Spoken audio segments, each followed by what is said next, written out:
σας παιδιά, και στο σημερινό βίντεο θα δούμε πόσο εύκολα μπορούμε να κάνουμε κανάλι στο YouTube.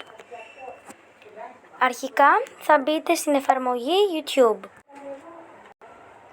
Αυτή εδώ είναι η εφαρμογή και θα μπείτε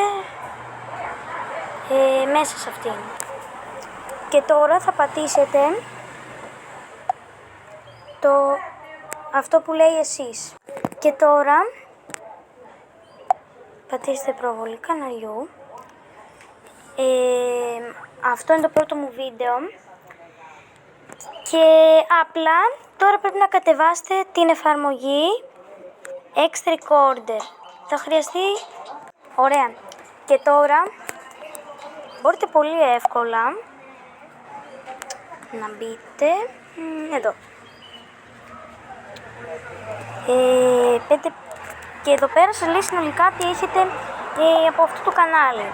Και τώρα θα σας πω που πρέπει να μπείτε για να κατεβάσετε αυτήν εδώ την εφαρμογή. Αυτή εδώ την εφαρμογή τη λένε Play Store, που όλα τα κινητά την έχουν. Και εμείς θα πούμε μέσα της και θα γράψουμε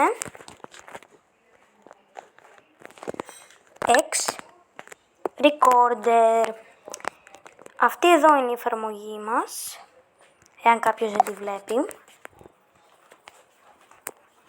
Την κυκλώνω σαν χαζό και μπαίνετε εδώ, θα πατήσετε κατάσταση και όπως μπορείτε να δείτε έχει πολύ καλές κριτικές. Ωραία. Αυτή εδώ είναι η εφαρμογή μας.